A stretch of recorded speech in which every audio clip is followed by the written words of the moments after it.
Our story follows a 93-year-old Sherlock Holmes living with his housekeeper, Mrs. Monroe, in the English countryside after the Second World War. In his advanced age, Holmes is beginning to suffer from dementia and is struggling to recall details from his final case, which he desires to write a truer account of than his late companion, Dr. Watson, had. In the midst of all this, Holmes has also taken up beekeeping, which leads to a budding friendship with his housekeeper's young son, Roger. Pros.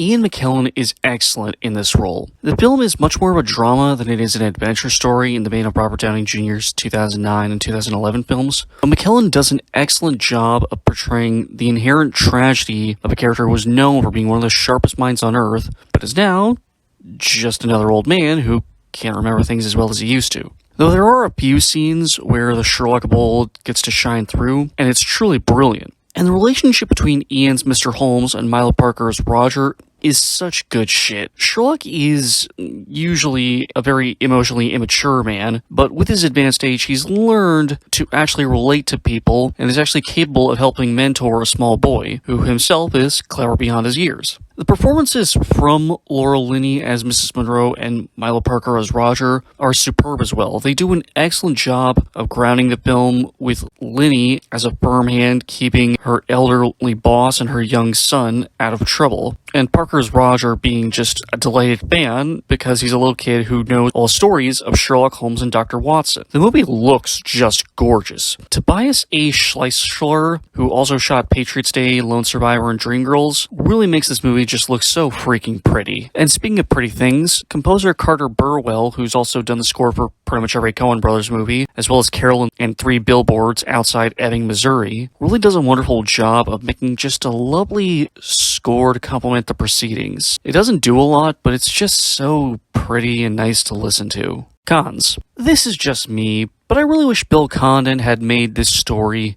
more of an adventure movie. This is a pretty engaging drama, but I find the story of the mystery a lot more compelling and much more entertaining than the actual story of old Sherlock and his housekeeper and her kid.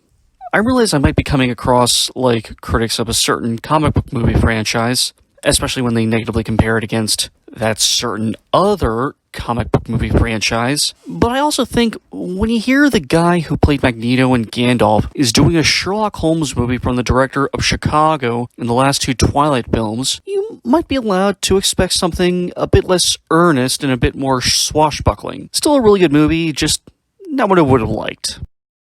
Overall, Mr. Holmes is a reasonably enjoyable film, but it's far from the most exciting piece. It's a great-looking movie with wonderful performances, but don't go in expecting a slightly more low-key version of the Guy Ritchie films.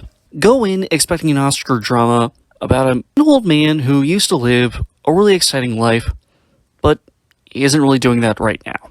I'm going to give Mr. Holmes a 3 out of 5. I just didn't have a lot to say about this one. If you're new here, I promise my other reviews are far more passionate than this one. I've already done videos about Netflix's Enola Holmes, Hulu Japan and HBO Asia's Miss Sherlock. Please check those out, as well as all my comic book movie reviews and my reviews for Disney Star Wars films, as well as the Predator and Alien vs. Predator films. There's plenty to check out, so go ahead and see what piques your interest. Then stop on by for when I make the inevitable comparison between BBC's Sherlock and CBS's Elementary. Until then, have a great day, everyone. Wash your hands and wear a fucking mask. Please be sure to hit the like and subscribe buttons. Comment down below with any thoughts of your own, and make sure to share this with your friends. Woodstock